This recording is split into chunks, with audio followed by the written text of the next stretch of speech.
En 1855, dans le comté de Henrico en Virginie, la plantation Whitmore s'étendait sur près de 800 acres de terre fertile.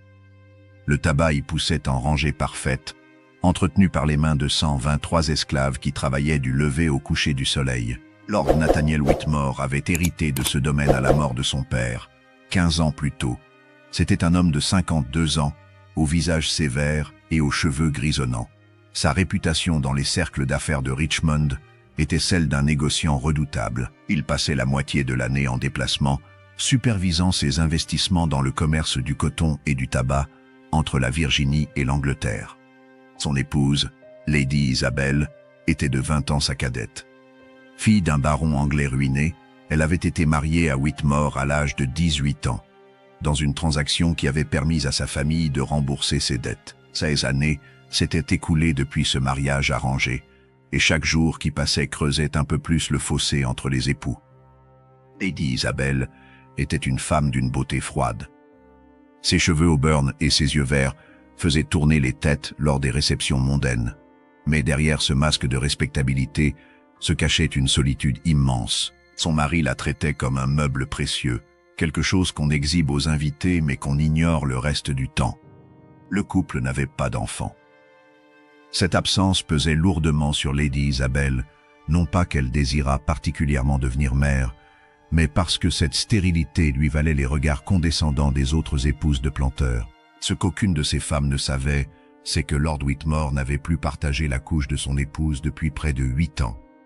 Parmi les esclaves de la plantation travaillait un homme nommé Obiora. Il avait 32 ans et était né sur ces terres, fils d'une mère arrachée aux côtes du Nigeria et d'un père qu'il n'avait jamais connu. Sa mère lui avait donné ce nom en secret, un nom qui signifiait « le cœur du peuple » dans sa langue natale. Pour les Blancs, il s'appelait simplement Ben, mais dans les quartiers des esclaves, tout le monde connaissait son vrai nom. Obiora était un homme grand et solide, aux épaules larges façonnées par des années de travail dans les champs de tabac. Son visage portait une cicatrice sur la joue gauche, souvenir d'un coup de fouet reçu à l'âge de 16 ans, pour avoir osé regarder un contremaître dans les yeux. Cette cicatrice lui avait appris une leçon qu'il n'oublierait jamais. Dans ce monde, un homme noir devait courber l'échine pour survivre. Il partageait une cabane avec sa sœur Adaora, de 3 ans son aînée, et le mari de celle-ci, un homme de 45 ans nommé Chidi. Ensemble, ils formaient une famille soudée, trouvant dans leur lien le seul réconfort possible dans cet enfer quotidien. Sa mère, Chiamaka, était morte quand il avait 12 ans, emportée par une fièvre que personne ne s'était donné la peine de soigner. Avant de mourir, elle lui avait fait promettre 2 choses, ne jamais oublier son vrai nom et veiller sur sa sœur quoi qu'il arrive. Obiora avait tenu ses promesses pendant 20 ans. Chaque soir, après le travail, les 3 partageaient le maigre repas que les maîtres leur accordaient. Du maïs, parfois des légumes du petit jardin qu'ils entretenaient derrière leur cabane, rarement de la viande. Ils parlaient à voix basse, partageaient les nouvelles de la plantation, les rumeurs sur les autres domaines. Ces moments étaient précieux, car ils leur rappelaient qu'ils étaient encore humains, malgré tout ce que ce monde essayait de leur faire croire. Chidi était un homme sage, marqué par des décennies d'esclavage. Il avait vu des choses terribles au cours de sa vie. Des familles séparées, des hommes battus à mort, des femmes violées sous les yeux de leurs maris impuissants. Il avait appris à survivre en gardant la tête basse et en ne faisant confiance qu'aux siens. Dans ce monde, disait-il souvent à Obiora, nous ne sommes rien aux yeux des Blancs, moins que rien. Nos vies, nos souffrances, nos espoirs, tout cela n'a aucune importance pour eux. La seule chose qui compte, c'est de rester en vie. Tant que nous respirons, il y a de l'espoir. Obiora écoutait ces paroles avec un mélange de respect et de frustration. Une partie de lui refusait d'accepter cette résignation, mais il savait aussi que Chidi avait raison. La révolte ne menait qu'à la mort. Il l'avait vu de ses propres yeux, quelques années plus tôt, quand un esclave du nom de Ézéchiel avait essayé de s'enfuir. On l'avait rattrapé 3 jours plus tard. Lord Whitmore l'avait fait fouetter devant tous les autres esclaves. 200 coups qu'il avait laissés plus morts que vifs. Puis on l'avait vendu à un marchand qui l'avait emmené vers le sud profond, vers les plantations de coton où les conditions étaient encore pires qu'en Virginie. En mars 1855, un événement vint bouleverser la routine de la plantation. Tobias, l'esclave qui servait à l'intérieur de la grande maison depuis 20 ans, fut vendu à un planteur de Louisiane pour rembourser une dette de jeu que Lord Whitmore avait contractée lors d'un de ses voyages. Cette vente brutale, qui sépara Tobias de sa femme et de ses 3 enfants restés à la plantation, rappela à tous les esclaves la précarité de leur existence. Le contremaître, un homme cruel nommé Silas Fletcher, reçut l'ordre de trouver un remplaçant pour le service de la maison. Son choix se porta sur Obiora, non pas pour ses compétences, mais parce que Fletcher le détestait et espérait secrètement que ce nouveau poste lui attirerait des ennuis. « Toi, » dit Fletcher en pointant Obiora du doigt un matin d'avril, « à partir de demain, tu travailles à la grande maison. » Trans d'avoir les dieux, Taurus, Tor, les besties, Ilit. À partir de demain, tu travailles à la grande maison. Ne tente un faisis. Iset, de moins 100 punto mariard, na, rade. Vi, salisati. Obiora sentit son estomac se nouer. Travailler dans la maison du maître était considéré par certains comme un privilège. Moins de travail physique, meilleure nourriture, mais lui savait que c'était aussi être exposé en permanence aux caprices des Blancs. Dans les champs, on pouvait parfois échapper à leurs regards. Dans la maison, on était constamment surveillé. Les premières semaines furent éprouvantes. Obiora devait apprendre les codes complexes du service domestique, comment dresser une table, comment servir le vin, comment se tenir invisible tout en étant disponible à chaque instant. Martha, la cuisinière noire qui travaillait dans la maison depuis 30 ans, lui enseignant les rudiments avec patience. « Garde les yeux baissés », lui conseilla TL. « Ne parle que si on t'adresse la parole. Et surtout, ne te retrouve jamais seul avec Lady Isabelle. » Obiora ne comprit pas immédiatement cet avertissement. Mais au fil des jours, il commença à remarquer certaines choses. La façon dont Lady Isabelle laissait traîner son regard sur lui quand il servait à table, les ordres qu'elle lui donnait. Toujours plus personnels, toujours plus intimes. « Ben, apporte-moi mon châle dans ma chambre. »« Ben, j'ai besoin que tu déplaces ce meuble. »« Non, pas celui-là. L'autre. »« Ben, reste là. J'aurais peut-être besoin de toi. » Ces ordres auraient pu sembler anodins à un observateur extérieur. Mais Obiora sentait le piège se refermer lentement. Il voyait la manière dont elle le regardait quand elle pensait que personne ne faisait attention. Cette lueur dans ses yeux qui n'avait rien à voir avec la façon dont une maîtresse regarde normalement un esclave. Lord Whitmore était souvent absent, parfois pendant des semaines entières. Durant ces périodes, Lady Isabelle devenait plus audacieuse. Elle convoquait Obiora pour des tâches de plus en plus futiles, prolongeant délibérément leur temps ensemble. Un soir de mai, alors que le maître était parti pour Richmond, elle lui ordonna de lui apporter de l'eau chaude pour son bain. Quand il arriva avec les seaux fumants, elle était déjà dans sa chambre, vêtue uniquement d'une fine chemise de nuit. « Verse l'eau », dit-elle d'une voix douce, lentement. Obiora s'exécuta, les yeux rivés sur le sol, le cœur battant à tout rompre. Il savait que cette situation ne présageait rien de bon. Quand il eut terminé, il voulut se retirer, mais elle l'arrêta. « Reste. »« Madame, j'ai dit, reste. » Il resta. Cette nuit-là, il ne se passa rien de plus. Elle le congédia après une heure de silence oppressant, durant laquelle elle s'était contentée de le regarder tandis qu'il se tenait debout dans un coin de la pièce. Mais Obiora comprit que ce n'était qu'un prélude. 3 semaines plus tard, Lord Whitmore repartit pour un voyage d'affaires qui devait durer 1 mois. Le soir même de son départ, Lady Isabelle fit appeler Obiora dans ses appartements. Quand il arriva, elle était assise devant sa coiffeuse, brossant ses longs cheveux auburn. Elle lui fit signe de fermer la porte. Il obéit, sentant une sueur froide couler le long de son dos. « Tu sais pourquoi je t'ai fait venir, n'est-ce pas ?» demanda-t-elle sans se retourner. « Non, madame. » Elle posa sa brosse et se leva. Lentement, elle s'approcha de lui jusqu'à se tenir à quelques centimètres à peine. « Ne me prends pas pour une idiote, bah.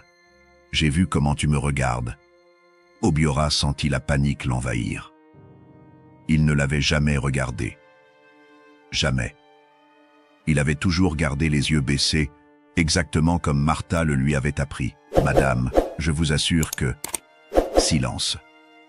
Elle leva la main et la posa sur sa joue, sur la cicatrice qu'il portait depuis l'adolescence. Son toucher était froid.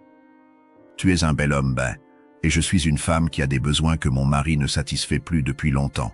Tu comprends ce que je te dis? Obiora comprenait parfaitement, et cette compréhension lui glaça le sang. Madame, je ne peux pas, ce serait... Ce serait quoi? Un crime? Elle éclata d'un rire sans joie. Tu crois que tu as le choix? Elle recula d'un pas et le regarda droit dans les yeux. Écoute-moi bien. Si tu refuses, je dirai à mon mari que tu as essayé de me violer. Tu sais ce qui arrive aux esclaves accusés d'avoir touché une femme blanche? Tu sais, tu sais ce qui arrive aux esclaves accusés d'avoir touché une femme blanche? Obiora le savait. Il avait entendu les histoires. Les lynchages. Les hommes brûlés vifs. Les corps pendus aux arbres et laissés à pourrir comme avertissement. Un esclave noir accusé d'avoir violé une femme blanche n'avait aucune chance. Aucun tribunal ne l'écouterait. Aucun juge ne le croirait. Sa mort serait certaine et probablement atroce. Ou alors, continua Lady Isabelle, je peux dire que tu as volé mes bijoux. Fletcher serait trop heureux de te fouetter à mort. Et ta sœur, Adaora, c'est ça? Il paraît que les planteurs de Louisiane paient bien pour les femmes comme elle. La mention de sa sœur acheva de briser toute résistance en lui. Obiora ferma les yeux. Il était pris au piège, un piège dont il n'y avait aucune issue. « Qu'est-ce que vous voulez ?» murmura-t-il d'une voix brisée. Lady Isabelle sourit. C'était un sourire de prédateur qui vient de capturer sa proie. « Toi, répondit-elle simplement, je te veux toi. » Cette nuit-là fut la première d'une longue série. Lady Isabelle convoquait Obiora dans sa chambre chaque fois que son mari était absent, parfois plusieurs nuits par semaine, parfois pendant des semaines entières quand Lord Whitmore prolongeait ses voyages. Pour le reste de la maisonnée, Obiora continuait d'être un simple serviteur.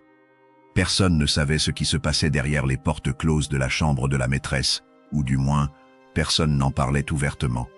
Chaque convocation le plongeait dans un abîme de honte et de dégoût. Ce n'était pas seulement son corps qui était violé, c'était son âme, sa dignité, tout ce qui faisait de lui un homme. Il devait jouer un rôle qu'il haïssait, feindre une soumission qu'il ne ressentait pas, satisfaire les désirs d'une femme qu'il méprisait de tout son être. Et le pire, c'est qu'il ne pouvait en parler à personne. Pas même à sa sœur, pas même à Chidi. Comment leur expliquer? Comment leur dire que la maîtresse le forçait à... Non. Il ne pouvait pas. Il gardait tout cela enfermé au fond de lui. Et chaque jour, le poids de ce secret devenait un peu plus lourd. Il commença à changer, à devenir plus silencieux, plus renfermé. Les rires qu'il partageait autrefois avec Adaora se firent plus rares. Il mangeait moins, dormait mal. Des cauchemars le réveillaient en sursaut au milieu de la nuit, le laissant tremblant et couvert de sueur dans l'obscurité de la cabane. Adaora remarqua ces changements, bien sûr. Elle connaissait son frère mieux que personne. « Quelque chose ne va pas », lui dit-elle un soir. « Depuis que tu travailles à la grande maison, tu n'es plus le même. »« Tout va bien, mentit Obiora. Je suis juste fatigué. »« Ne me mens pas. Je suis ta sœur. Je vois bien que tu souffres. » Obiora détourna le regard. Il aurait voulu tout lui dire. Il aurait voulu crier sa douleur, sa honte, sa rage impuissante. Mais les mots restaient bloqués dans sa gorge. « Je ne peux pas en parler », finit-il par murmurer. « Pas maintenant. Peut-être jamais. » Adaora le regarda longuement, les yeux brillants de larmes contenues. Elle prit sa main et la serra fort. « Quoi que ce soit, je suis là pour toi. N'oublie jamais ça. » Arta, la cuisinière, avait elle aussi des soupçons. Elle voyait les cernes sous les yeux d'Obiora, sa maigreur croissante, la façon dont il sursautait chaque fois que Lady Isabelle entrait dans une pièce. Un jour, elle l'attrapa par le bras alors qu'il passait devant les cuisines. « Je t'avais prévenu, » murmura-t-elle, « je t'avais dit de ne jamais te retrouver seule avec elle. »« Je n'ai pas eu le choix, » répondit Obiora d'une voix éteinte. Martha hocha la tête. Elle comprenait. Dans ce monde, Les esclaves n'avaient jamais le choix.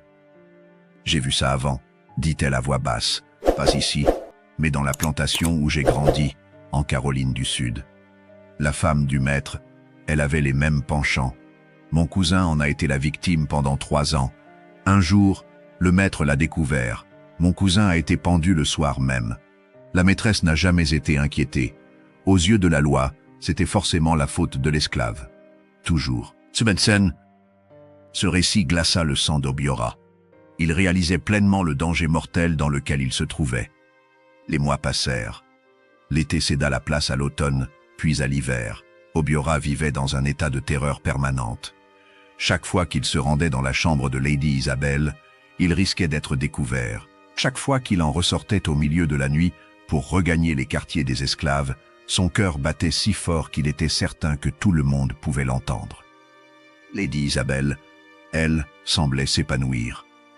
Elle devenait plus audacieuse, plus exigeante. Elle commença à lui offrir des cadeaux, de la meilleure nourriture, des vêtements plus chauds, une couverture supplémentaire pour sa cabane. Ces privilèges attiraient l'attention des autres esclaves et surtout du contremaître Fletcher.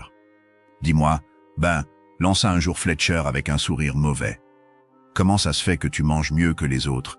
La maîtresse t'aime bien, on dirait. » Obiora ne répondit pas. Il savait que Fletcher cherchait une excuse pour le punir. Mais tant que Lady Isabelle le protégeait, le contremaître ne pouvait rien faire. Cette protection était une prison autant qu'un bouclier. Certains esclaves commencèrent à le regarder avec méfiance. Ils ne savaient pas ce qui se passait exactement, mais ils voyaient les privilèges, les faveurs. Quelques-uns pensaient qu'il avait trahi les siens pour gagner les bonnes grâces des maîtres. Cette suspicion le blessait profondément, mais il ne pouvait pas se défendre sans révéler la vérité, une vérité qui l'aurait condamné encore plus sûrement. Le 14 février 1855, une date qu'Obiora n'oublierait jamais, Lord Whitmore était censé être à Charleston pour 3 semaines. C'était ce que Lady Isabelle lui avait dit. C'était ce que tout le monde à la plantation croyait. La journée avait été comme les autres. Obiora avait servi le dîner, avait subi les regards de Lady Isabelle, avait attendu avec une angoisse familière l'heure où elle le convoquerait. À 10 heures du soir, comme prévu, un domestique lui avait transmis l'ordre de monter aux appartements de la maîtresse. Il y était allé, comme il y allait toujours, le cœur lourd et l'âme vide. Lady Isabelle l'attendait dans sa chambre, vêtue d'une robe de chambre en soie. Elle avait bu du vin, comme souvent ces derniers temps. L'alcool la rendait plus exigeante, plus imprévisible. « Tu es en retard », lui reprocha-t-elle. « Je suis venu dès qu'on m'a appelé, madame. » Fanzen. « Ne m'appelle pas madame quand nous sommes seuls. Tu sais que je déteste ça. » Obiora ne répondit pas. Il ne l'appelait jamais autrement que « madame », même quand elle le lui interdisait. C'était sa façon à lui de maintenir une distance, de se rappeler que tout cela était une contrainte, pas un choix. Les heures qui suivirent furent comme toutes les autres. Obiora faisait ce qu'on lui ordonnait, l'esprit ailleurs, essayant de se convaincre que ce n'était pas vraiment lui qui était là, que son corps n'était qu'une enveloppe dont il pouvait se détacher. Vers 2 heures du matin, elle le congédia enfin. Obiora s'habilla rapidement dans l'obscurité, pressé de quitter cette chambre qu'il haïssait de tout son être. Il ouvrit la porte aussi silencieusement que possible et s'engagea dans le couloir. La maison était plongée dans le silence. Seules quelques bougies éclairaient faiblement le passage. Obiora connaissait ce chemin par cœur. Il l'avait parcouru des dizaines de fois, toujours avec la même peur au ventre, toujours avec la même hâte de retourner au quartier des esclaves avant que quelqu'un ne le voie. Il avait fait 3 pas quand une main l'attrapa par le col et le plaqua contre le mur. « Qu'est-ce que... Van Mandle » La phrase mourut dans sa gorge quand il reconnut le visage de Lord Whitmore, déformé par une rage que seule la faible lueur d'une bougie permettait de distinguer.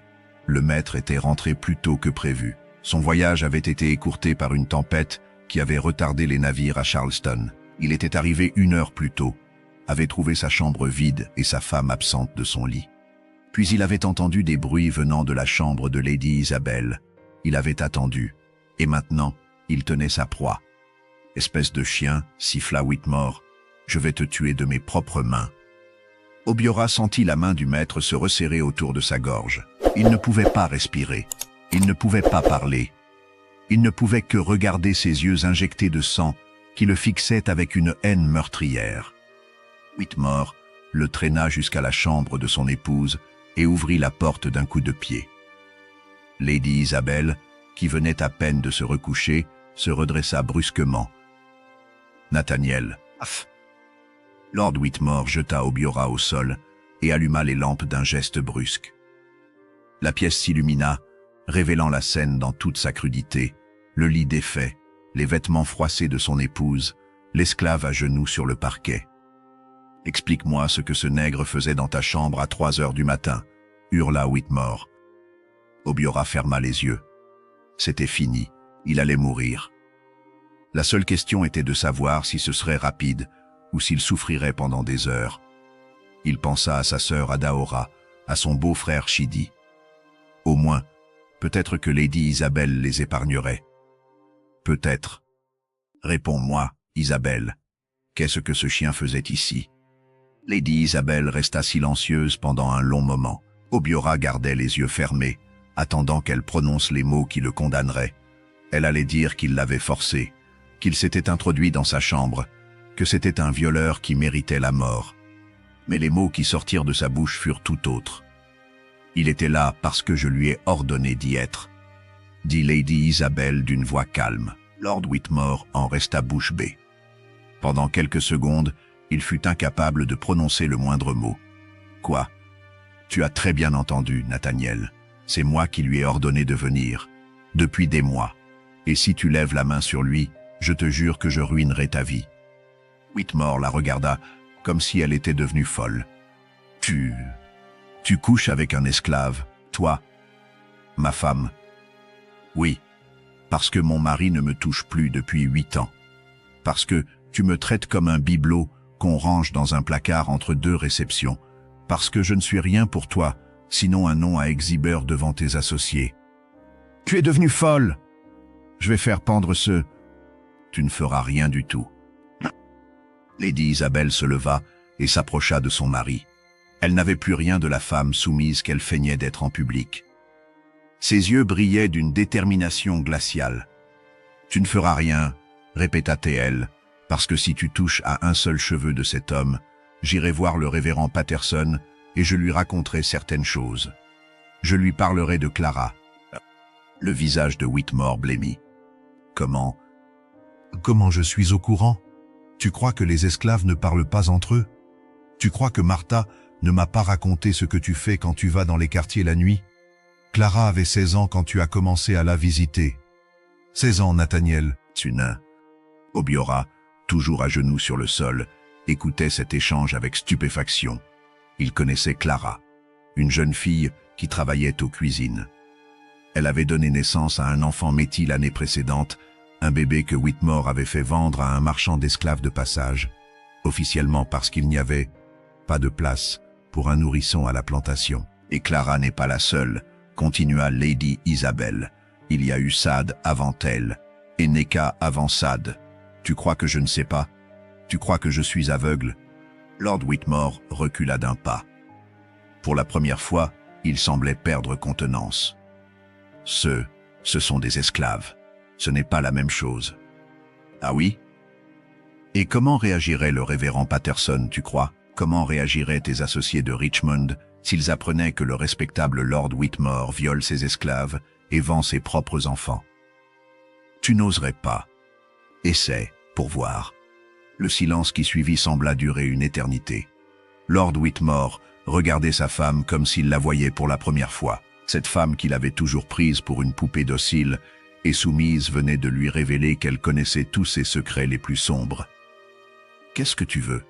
finit-il par demander d'une voix rauque. « Je veux que tu laisses cet homme tranquille. Il n'a rien fait de mal. Il a obéi aux ordres de sa maîtresse, exactement comme il est censé le faire. Si quelqu'un est coupable ici, c'est moi. Mais tu ne me puniras pas non plus, parce que tu as bien trop à perdre. » Les jours qui suivirent cette confrontation furent étranges. Lord Whitmore ne dit plus un mot à son épouse. Il ne dit plus un mot à personne, en fait. Il passait ses journées enfermé dans son bureau, buvant du whisky et contemplant le mur. Obiora Lui attendait la mort à chaque instant. Il était certain que Whitmore reviendrait sur sa décision, qu'il le ferait fouetter ou pendre dès qu'il en aurait l'occasion. Mais les jours passaient, et rien ne se produisait. Lady Isabel le fit appeler une semaine après l'incident. Quand il entra dans le petit salon où elle l'attendait, il vit qu'elle avait les yeux rougis. Elle avait pleuré. « Assieds-toi », dit-elle en désignant une chaise. Obiora hésita. Un esclave ne s'asseyait pas en présence de sa maîtresse. « Assieds-toi », répéta T.L. plus doucement. « Nous devons parler. » Il obéit.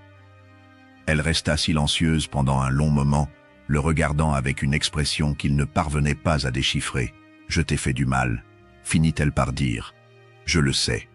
Je t'ai forcé à faire quelque chose que tu ne voulais pas faire, et je n'ai même pas eu la décence de me poser de questions sur ce que tu ressentais. » Obiora ne répondit pas. Que pouvait-il répondre à cela? « Mon mari et moi avons conclu un accord, » continua T.L. « Il ne te touchera pas. Il ne touchera pas non plus ta sœur ou son mari. En échange, je garderai le silence sur ses activités. Et toi aussi, tu garderas le silence sur ce qui s'est passé entre nous. » « Oui, madame. »« Arrête de m'appeler madame comme ça. Tu me regardes comme si j'étais un monstre. »« Vous en êtes un, » lâcha Obiora avant de pouvoir se retenir. Il regretta immédiatement ses paroles. Mais à sa grande surprise, Lady Isabel ne se mit pas en colère. Au contraire, elle baissa les yeux et hocha lentement la tête. « Oui, » murmura T.L. « Je suppose que tu as raison. Je ne suis pas différente de mon mari, en fin de compte. J'ai pris ce que je voulais sans me soucier de ce que tu désirais. La seule différence, c'est que moi, je ne me voilais pas la face en prétendant que ce n'était pas grave, parce que tu es un esclave. » Elle se leva et alla vers la fenêtre. « Il y a quelque chose que je peux faire pour toi. »« Une façon de réparer ?» Obiora réfléchit. Une partie de lui voulait lui demander la liberté. Mais il savait que c'était impossible. Même si Lady Isabel avait voulu l'affranchir, son mari ne l'aurait jamais permis. Et un esclave affranchi en Virginie n'était pas vraiment libre. La loi l'obligeait à quitter l'État dans l'année suivant son affranchissement. Lady Isabel acquiesça. C'est tout. C'est tout. Les mois suivants, Obiora reprit son travail dans les champs de tabac. Fletcher, le contremaître, fut surpris de le voir revenir, mais un regard glacial de Lady Isabel lui fit comprendre qu'il ne devait poser aucune question. La vie reprit son cours, aussi normale qu'elle pouvait l'être dans une plantation esclavagiste. Lord Whitmore continuait d'éviter sa femme. Lady Isabel passait ses journées dans une solitude plus grande encore qu'avant, et Obiora tentait d'oublier, même si les souvenirs le hantaient chaque nuit. Puis, en septembre 1855, quelque chose changea. Un soir, Martha vint trouver Obiora dans les quartiers des esclaves. Son visage était grave. « La maîtresse veut te voir, dit-elle, dans le jardin derrière les serres, à minuit. » À minuit. Obiora sentit son estomac se nouer. Allait-elle Cette nuit-là, Obiora se rendit au rendez-vous. Lady Isabel l'attendait, enveloppée dans une cape sombre. Elle lui tendit une enveloppe. « Qu'est-ce que c'est ?» demanda T.L. « Des papiers, des faux papiers d'affranchissement, un contact à Philadelphia qui pourra t'aider à disparaître, et de l'argent. Assez pour que tu puisses commencer une nouvelle vie dans le Nord. » Obiora la regarda sans comprendre.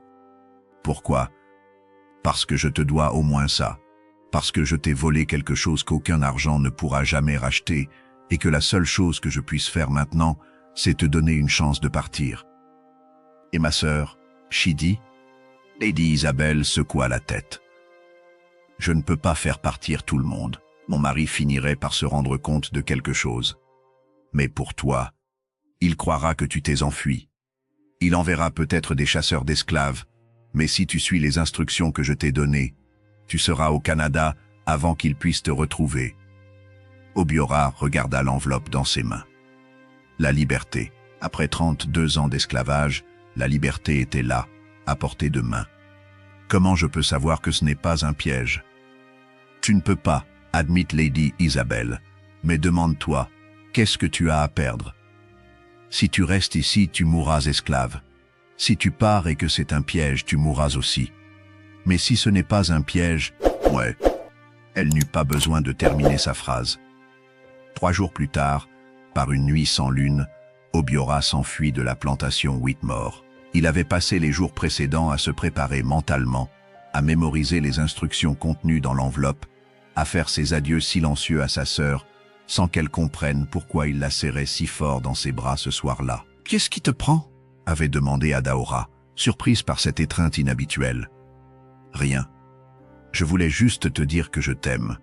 Quoi qu'il arrive, n'oublie jamais ça. » Elle l'avait regardé avec inquiétude, mais il avait détourné les yeux avant qu'elle puisse lire la vérité sur son visage. À minuit, alors que tous dormaient dans les quartiers, Obiora se glissa hors de la cabane. Il avait caché un petit baluchon sous une planche du plancher. Les papiers que Lady Isabelle lui avait donnés, l'argent, un morceau de pain sec, une gourde d'eau. C'était tout ce qu'il emportait de sa vie entière. Il suivit les instructions, longer la rivière vers le nord, chercher la maison avec une lanterne verte à la fenêtre, dire au propriétaire qu'il venait, cueillir les fleurs du matin. Le réseau qui l'aida à fuir n'avait pas de nom officiel, mais les esclaves l'appelaient le chemin de fer souterrain. Ce n'était ni un chemin de fer ni souterrain, mais un réseau clandestin de maisons sûres, de guides et de sympathisants qui aidaient les esclaves fugitifs à atteindre les États libres du Nord ou le Canada. Le voyage dura 6 semaines. 6 semaines de terreur, de faim, de froid. Obiora voyagea de nuit, dormant dans des granges, des caves, des greniers. Il traversa des forêts, des marécages, des rivières glacées. La première maison sûre était tenue par un couple de Quakers, des Blancs qui croyaient que l'esclavage était un péché. La femme, une petite dame aux cheveux gris, lui donna un bol de soupe chaude et un lit propre dans leur cave. C'était la première fois de sa vie qu'un Blanc le traitait avec gentillesse, sans arrière-pensée, sans condescendance. « Tu es en sécurité ici, » lui dit-elle. « Repose-toi. Demain soir, quelqu'un viendra te guider vers la prochaine étape. » Obiora dormit d'un sommeil sans rêve pour la première fois depuis des mois. Les semaines suivantes furent un mélange d'espoir et de terreur. Chaque station du réseau le rapprochait de la liberté, mais chaque étape comportait aussi ses dangers. Il y avait des chasseurs d'esclaves partout, des hommes payés pour traquer les fugitifs et les ramener à leur maître. Des affiches avec sa description avaient probablement déjà été placardées dans toute la Virginie. Une nuit, alors qu'il traversait le Maryland, il entendit des aboiements au loin. Des chiens. Son sang se glaça. Les chasseurs utilisaient des meutes de chiens dressés pour retrouver les esclaves en fuite, des bêtes capables de suivre une piste sur des kilomètres. Il courut comme jamais il n'avait couru de sa vie, à travers les bois, les ronces déchirant ses vêtements et sa peau. Il atteignit une rivière et s'y jeta sans hésiter, malgré l'eau glacée qui lui coupait le souffle. L'eau effacerait son odeur. C'était sa seule chance. Il resta dans la rivière pendant ce qui lui sembla des heures, avançant contre le courant, tremblant de froid, sentant ses membres s'engourdir progressivement. Quand il finit par en sortir, de l'autre côté, il ne sentait plus ses pieds. Mais les aboiements s'étaient tus. Il avait réussi à semer les chiens. À plusieurs reprises, il faillit être capturé. Une fois, il dut rester caché pendant 3 jours dans un tonneau, pendant que des chasseurs d'esclaves fouillaient la ferme où il se cachait. Il entendait leur voix, si proche qu'il aurait pu toucher leurs bottes à travers les planches. La femme qui le cachait, une fermière noire libre, leur affirma qu'elle n'avait vu aucun fugitif. Les chasseurs la menacèrent, retournèrent sa maison, mais finirent par partir bredouille. Quand ils furent partis, elle vint le libérer du tonneau. Ses jambes étaient si engourdies qu'il s'effondra en essayant de se lever. « Merci » murmura Tehil. « Vous avez risqué votre vie pour moi. »« Je sais ce que c'est que d'être esclave » répondit elle. « Mon père a été lynché quand j'avais 10 ans. Ma mère a réussi à nous faire fuir vers le nord, ma sœur et moi. Maintenant, j'aide ceux qui font le même voyage. C'est tout ce que je peux faire. » Le reste du voyage fut tout aussi périlleux. Il traversa la Pennsylvanie, puis l'État de New York, toujours guidé par le réseau clandestin. Chaque guide lui donnait les instructions pour atteindre la prochaine station. Jamais plus.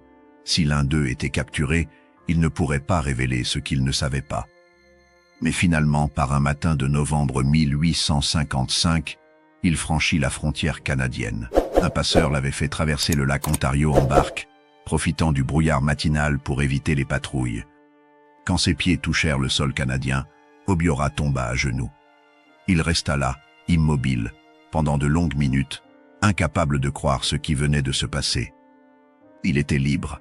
Pour la première fois en 32 ans, aucun blanc ne pouvait le vendre, le battre, le violer ou le tuer impunément. Aucune loi ne le considérait comme une propriété. Aucun maître ne pouvait disposer de sa vie selon son bon plaisir. Il était un homme libre. Obiora s'installa à Toronto, où une communauté d'anciens esclaves américains l'accueillit. Il apprit à lire et à écrire, trouva du travail comme charpentier, et finit par se marier avec une femme nommée Aquila, elle-même ancienne esclave de Géorgie. Il ne revit jamais sa sœur Adaora, ni son beau-frère Chidi. La guerre civile américaine éclata 6 ans plus tard, et quand l'esclavage fut finalement aboli en 1865, Obiora tenta de retrouver sa famille. Il apprit que Chidi était mort de maladie en 1862, mais qu'Adaora avait survécu. Elle avait été affranchie après la guerre et vivait à Washington, où elle travaillait comme couturière. Ils se retrouvèrent à l'été 1866, pour la première fois en 11 ans. Obiora avait 43 ans. Adaora en avait 46. Ils pleurèrent longtemps dans les bras l'un de l'autre, rattrapant en quelques heures toutes ces années de séparation. « Tu as réussi », dit Adaora en lui tenant les mains. « Tu es parti et tu as réussi. Ouh, je n'aurais jamais dû partir sans toi. Ne dis pas de bêtises. Tu as fait ce qu'il fallait. Et maintenant, nous sommes libres. Tous les deux, c'est tout ce qui compte. » Quant à la plantation Whitmore, elle ne survécut pas à la guerre. Lord Whitmore mourut en 1863, officiellement d'une crise cardiaque, mais les rumeurs parlaient d'un duel qui aurait mal tourné. Lady Isabelle vendit le domaine et retourna en Angleterre, où elle vécut le reste de ses jours dans une solitude qu'elle avait peut-être méritée.